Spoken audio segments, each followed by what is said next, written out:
Professional Overwatch is an absolute spectacle. At its best, it's dynamic, it's fast, and it shows off some of the best feats of mechanical skill in all of esports. This is especially true of everyone's favorite, dive composition. With Tracer zipping around, Ana's hitting crazy sleep darts, and Winston's flexing their skills with the Primal Rage, there's almost always a moment for viewers to connect to. But how does it all work? Behind all of these crazy moments is an incredibly intricate and precise strategy that teams use to carve a path to victory, one engagement, one cooldown, 1 second at a time.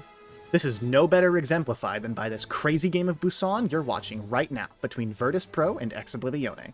It's got everything. We have standard dive, we have some unique but still pretty standard matchups, and we have this absolute monstrosity of a matchup you see right now. That's right, in a video about dive, I'm going to be talking about Roadhog and Maga. More on that later. But first, I'm confronted with a key problem I want to avoid and discuss in this video. Many channels, coaches, and content creators have spoken and ranted about dive ad nauseum, but I think in all these analyses and lessons that something frequently gets overlooked and lost in translation, and it's truly the simplest question. What is dive? Now before you answer, I pose you this question first. Is dive a composition? If it is, then can you tell me every dive hero in the game? Can you even tell me every dive tank in the game? Tons of Grandmaster players I've spoken to can't seem to agree on this very question. I've heard arguments that Winston and D.Va are the only dive tanks, that Ball and Doom could also fit the category, and even that Queen, Maga, and Reinhardt can be dive tanks under the right circumstances. As I learned while creating this video, this question goes way deeper than meets the eye. So I reached out to some of the best coaches in North America to get their thoughts, and I was met with some truly shocking revelations about this humble composition. Strap in, dear viewer, because today, I am going to be analyzing this map and examining the thoughts of some of the best in the West to learn the truth about dive, a composition, a game plan, a lifestyle.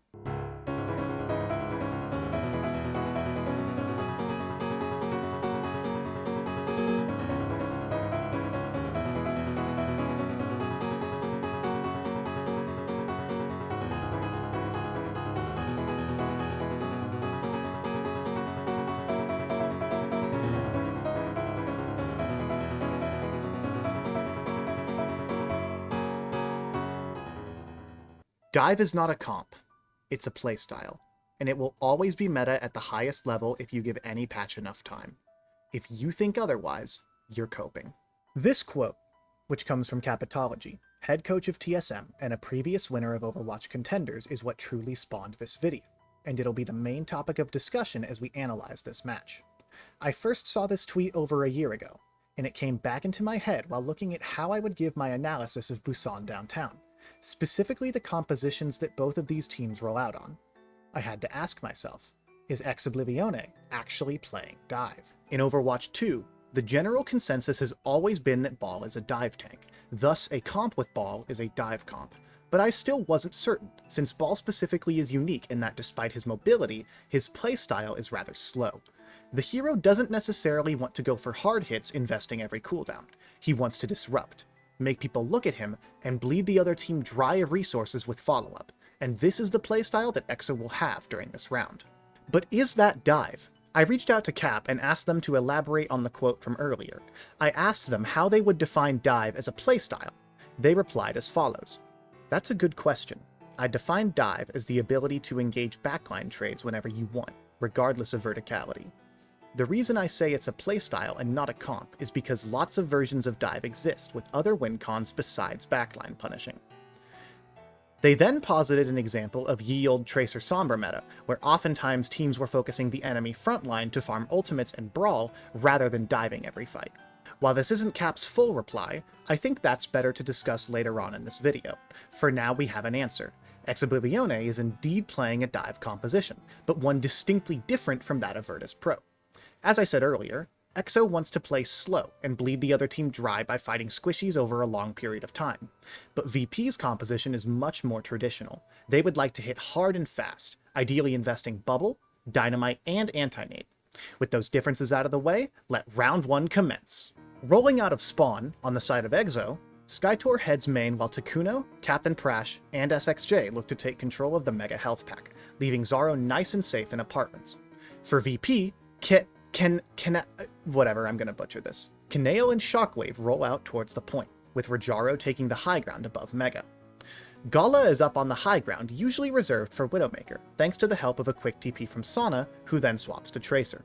Since Exo's comp is slower and wants more time to poke, they want to avoid giving the other team the ability to engage, so Skytor engages on Kanile and Shockwave with the help of SXJ, taking 2 potential members out of Virtus Pro's dive to make it less powerful. This is successful, as Rajaro looks to go onto the Zen of Exo and fails to get anything done. Rajaro goes to reset their dive onto the balcony and is promptly taken out of the game. Meanwhile, Shockwave and Kanile's inability to return to Gala eventually takes out Shockwave, albeit slowly. SXJ gets traded, and VP try to capture the point despite being down 3 members to 4. Skytor tries to stop this, but gets picked off. Exo's critical mistake here was overcommitting Skytor to a fight on point, which is much too far from their backline. Their win condition was to play slowly, and Skytor just went way too fast to the point. It's much more worthwhile to give a few percentage ticks to ensure that Exo's backline can rotate and use this man advantage to win the fight. Due to this, after some respawns and scrapping, VP eventually come out winning point control and the team fight. Skytor swaps over to Winston. While this hero isn't usually played with Zen, simply due to the fact that Zen wants long engagements and Winston wants quick ones, in theory it can work if Skytor is meticulous with dive placements and they play for Takuno's Discord Orb.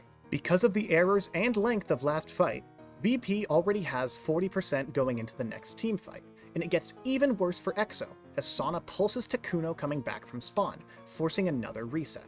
This means that the second team fight of this round takes place only after Virtus Pro has already captured 70% of the point. Things may look dire for Exo right now, but VP makes the perfect storm of a mistake. Kanale tries to scout this right side, thinking they can't be chased, but is met head-to-head with Skytor, who sees the opportunity and leaps into action, using the sheer speed of this choice to scare Kanale away, who then runs straight into Zaro's Widow, getting picked off. This was an absolutely crucial pick for Exo. It not only means that this fight is all but won, but it also means that there's no potential for VP to win this fight over time, since they're missing a support and lack the healing. Recognizing this, SXJ tries to quickly make up for the percentage gap by immediately zipping onto the point, while Rajaro and Sana try to quickly trade off Exo's backline, forcing Transcendence in the process but failing to come up with those oh-so-crucial kills.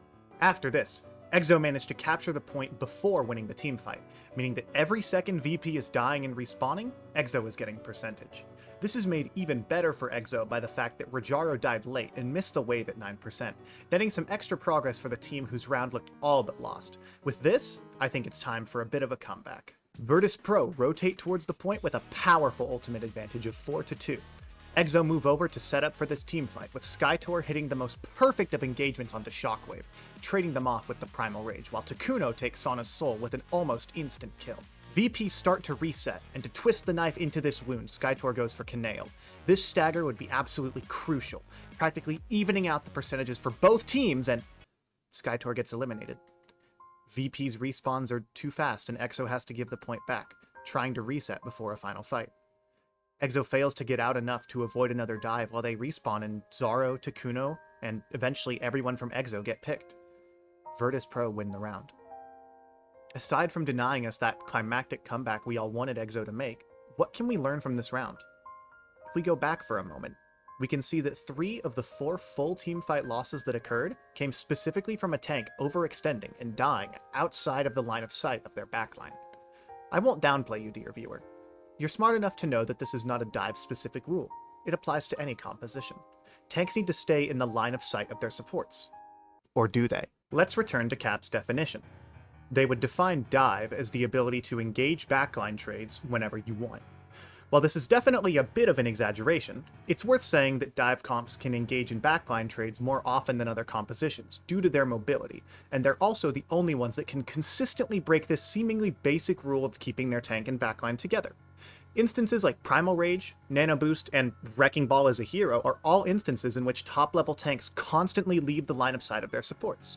I mean, if we look at the final team fight, right before Skytor fed and gifted the round over to Virtus Pro, they started their engagement completely away from where their supports were, because they knew they were safe to do so with the Primal. There are numerous more instances where this is possible, to be sure, but this is also one of the reasons dive is considered to be so difficult in comparison to other comps. Situations where tanks can completely leave their backline often depend on map, character, ultimate, and cooldown specific scenarios. Dive as a team composition has the fastest and most mobile playstyle in the game. It provides options to you that don't exist or are much easier to perform than on other compositions. But what unique plays Dive offers in comparison to something like a brawler spam is something that I believe goes underappreciated. Before we hop into the second round, and my personal favorite aspect of this video, let's reassess our definition of Dive. While I am saving the second half of Cap's definition for later in this video, for right now, let's work on defining Dive as a team composition. We have hypermobility, and tanks are much more able to act and engage separately from their supports, and that's kind of it. Sort of loose, I know, but stay with me because this is where things get really interesting. It became rather clear to me that there was more to this than met the eye, so Cap wasn't the only person I reached out to. One person I spoke with was Mavedron, who is the head coach of Fluffy Dreamland and has 2 top 8 OWCS North American placements in the latter half of 2024 alone. I sent her Cap's tweet and asked her opinion, and I will admit to you that Maeve's definition of Dive is by far my personal favorite in this video. I think it's absolutely true. I think the whole triad of poke, dive, and brawl is a little bullish. Some comps play with more stacks or less stacks, but no matter what, taking an angle is always beneficial. Some comps have good neutral, but even so need to find opportunities to go first, namely when you have more resources. Dive is the correct way to play the game. When I asked her to further elaborate on her definition of Dive as a playstyle, she had this to say. For me, Dive is all about angle control. All comps take angles, but Dive really exemplifies that. Getting good at Dive has more transferable skills than other comps, in my opinion. Really punishing if played incorrectly, but also the peak of strength if played correctly. Dive is colloquially used as a team comp, but the sentiment that Dive is a playstyle resonates with me because of the fact that the fundamentals of Dive are the fundamentals of all other comps. They are just more punishing to not play by. It would seem that, to Maeve at least, Dive is both a composition and a playstyle, which is something we've already said. What I found unique about her definition is that A, she defines Dive as a playstyle revolving around angle control that should be applied to all compositions. B, she holds the idea that Dive compositions are the most demanding of these fundamentals, such that you are incapable of succeeding without them while playing. Well then, Maeve, if that is your real name, let's push your idea to its natural limit.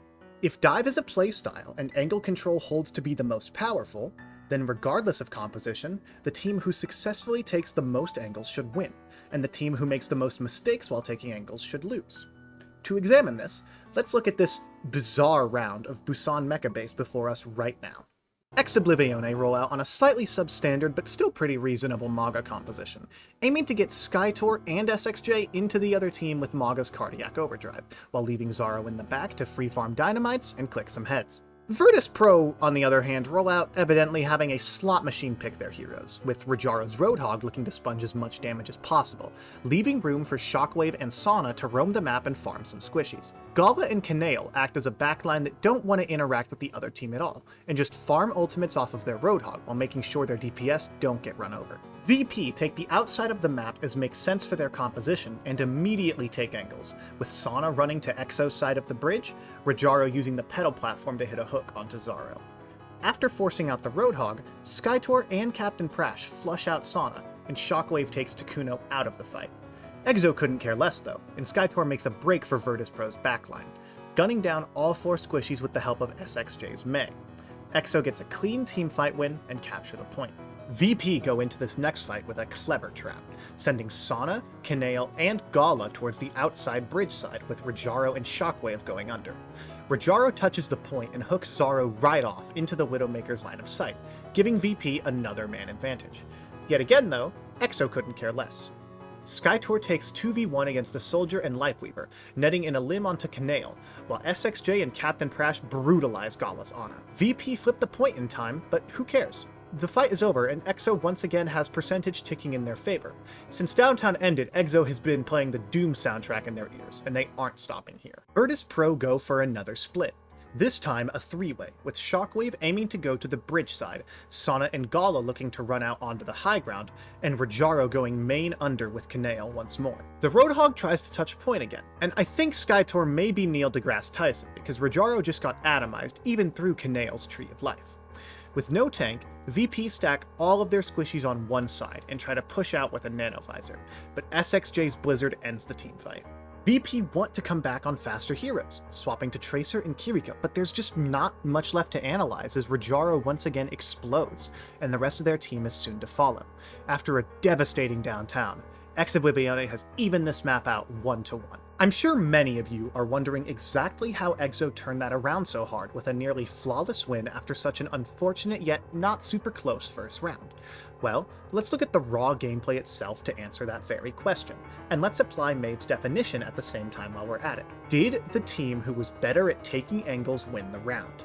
If you're thinking no, then you, my friend, are a victim of propaganda, as I intentionally described this round with note to how Virtus Pro was taking angles but completely omitted the fact that Exo was doing the same. I mean, on paper, Virtus Pro's comp is much better at it than Exoblivione, right? Well, let's look at first fight. I originally described what Sana, Rajaro, and Skytor were doing this fight, and while I didn't lie to you, I intentionally left out SXJ and Captain Prash, who served as the key to Exo's dominance this map. Take a look. While Rajaro is using the pedal to look for a hook and getting stomped by a Maga, SXJ is taking control of this other side of the map, almost entirely denying this lane from Virtus Pro. This is another key thing about dive that I think goes overlooked whenever it's being discussed. While many preach how important angle taking is, I think that the power or ability to fight on angles isn't discussed with as much depth as it should be.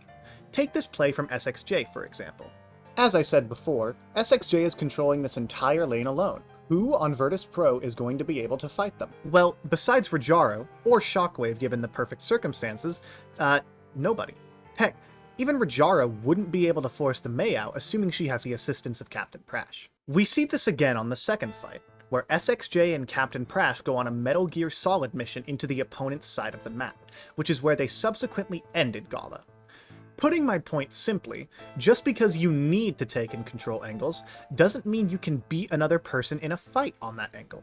VP's comp, well, while I do think it's bad, they're a good enough team to not discredit them, nonetheless, it doesn't have much chance to work into what Exo is playing on this map.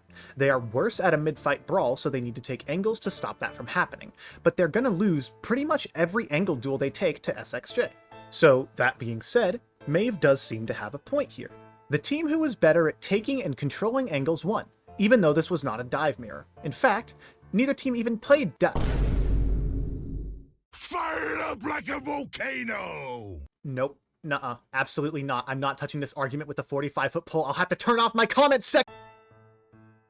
Originally, I wasn't going to acknowledge this question, but this video has taken way too long to produce than I'd hoped, so you guys deserve whatever extra knowledge I can provide you. I will do my best to remain as objective as possible. Is Maga a dive tank?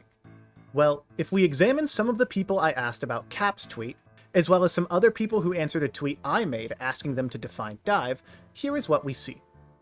Many of the answers specifically posit verticality. Maga has no verticality, thus he cannot be a dive tank. Is what I would say if I valued my comment section and wasn't a contrarian, but give me a chance because I think this argument is actually a bad reason for Maga not to be a dive tank. Let me explain. Given a very flat map, say maybe New Junk City, put a traditional dive composition like Winston, Ana, Brig, Echo, and Tracer on it. Is this now not a dive comp? They can't take advantage of their verticality in this situation, so the Winston would be no different from a Maga. This is exactly why I don't think verticality alone decides that Maga is not a dive tank. That being said, you probably wouldn't ever actually play these heroes in this combination on this map. Even if you were to play Winston, you'd probably play him with a backline like this. This is where my issue comes in, because depending on who you ask, this comp, despite having a Winston, may not be a dive comp. Looks like we need some help. And even if you don't know Maeve or Cap, I'm certain that if you're watching this video, you recognize the inspiration for this very channel, Coach Osi. When I asked Osi the same question as Maeve, admittedly her answer didn't add to the idea of dive as a playstyle, but she did break down how she defines compositions, which is extremely helpful here. Diving, poking, and brawling are all actions that can be taken during a fight. Compositions tend to be categorized based on what they are good at doing, with some subcategories like rush. The only thing that is true is that heroes are not inherently dive or brawl. Oh yeah, rush and brawl are different things. I talk about that a lot on stream, but people have used those interchangeably when they are very different things. Now, while I think OC's use of language is rather matter-of-fact, I'll leave up on screen why, she absolutely does have a point. A composition with Lucio, Moira, and Winston isn't generally going to be a dive composition. It'll be a subtype of brawl that some people, including OC, call rush. These compositions usually play for similar kinds of engagement to a dive, but they play less for angles so they can go in faster, and usually they have their entire team in on the engagement, not just their frontline. One of the reasons this comp wouldn't be able to play like a dive is because of the concept of turns, hits, or cycles. Basically just engaging and disengaging. Dive is fine with an engagement not getting space or kills, since they just get out and farm their support's ultimates. Rush is usually not. If the other team doesn't move or die, they typically lose the team fight right then and there. Keep this in mind because I will be touching on turns and cycles again later. So, is Maga a dive tank? I would say no. While you could play him in place of a Winston with a composition more resembling dive on a flat map, this comp would just be worse than if you either played it with a Winston or a backline more resembling Rush, or zombie comp, or Five Guys, whatever you call it. This also rules out Queen and, yeah, Rein in the argument for dive comps. So, with all of that out of the way, let's go back to the whiteboard and try once more to define dive. As a composition, we have a comp with Winston, Doom, Diva, or Ball that plays for cycles of going in and out, with a backline that remains separate, while also having characters that are capable of not only taking, but fighting on angles. As a playstyle, we want to play to take and control angles proactively, all the time, and collapse those angles onto the other team. Looks like we're making progress now, but for us to really and fully define dive, we need to cover just a bit more ground. It's now time for me to throw my hat into the ring of opinions here and analyze one more round to fully flesh out our definition, because I think we're still missing something huge. And what better way to do it than with the OG, a simple Winston, Ana, Brig mirror. To keep hold of the drama that some of you have asked for, we're going to be doing our explanations during the round this time, so you don't know who won the map until the very end. Also, I'm skipping first fight because Virtus Pro weren't on dive, suffice to say that they lost. We are now on a mirror with Tracer Widow.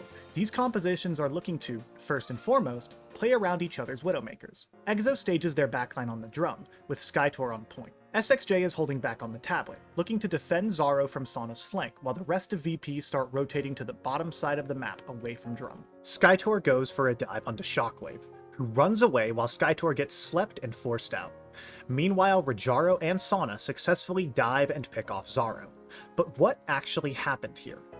This fight, I think, gives us the final pieces of the puzzle that we need for dive. They let us examine some important rules for Overwatch as a strategy game that apply especially to dive, like Maeve said. First, let's look at Zaro.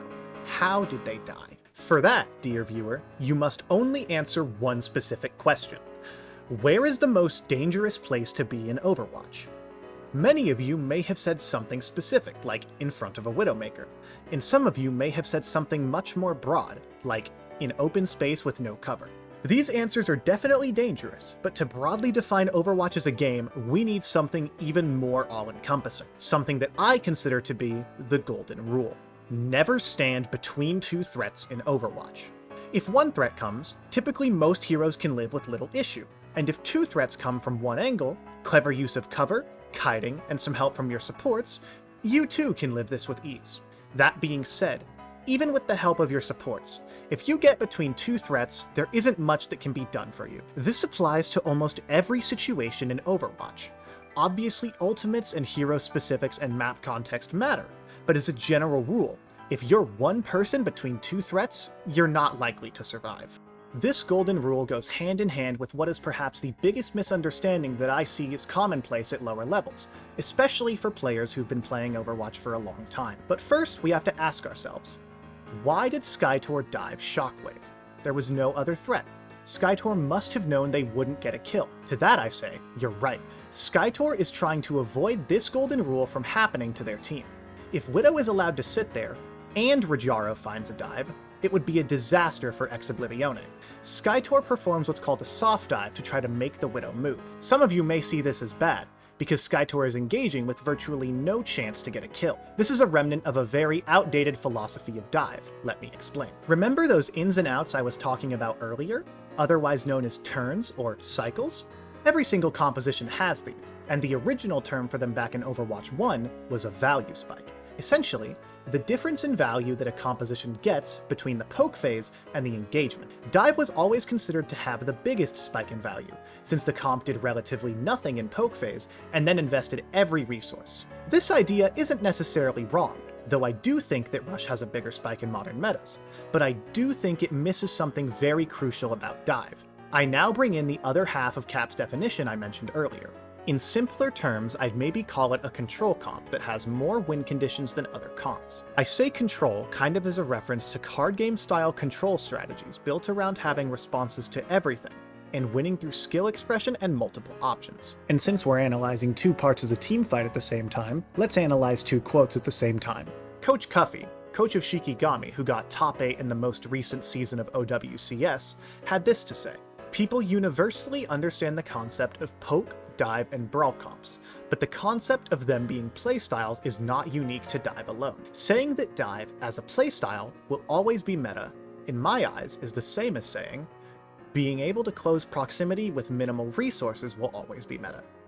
So here, we seem to have three contrasting outlooks. The traditional outlook says that dive invests all of its resources when it goes in. Cap's outlook says that dive has multiple options, which would mean it has resources to spare. And Cuffy says that dive can close distance with minimal resources. So who's right? The secret is that all three of them are completely correct.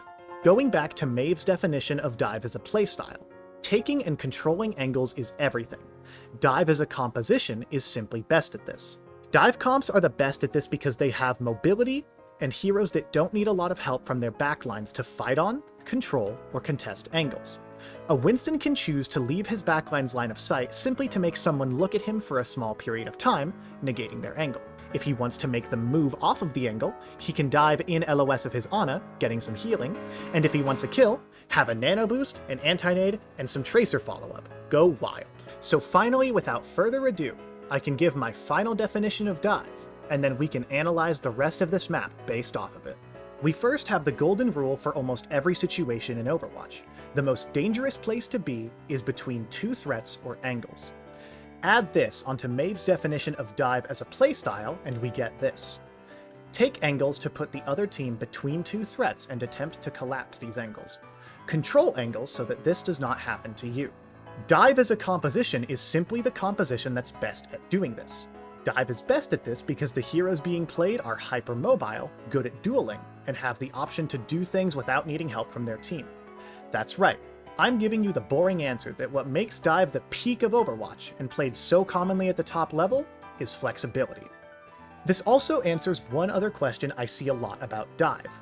Why is Tracer so common? I mean, she's almost a must pick.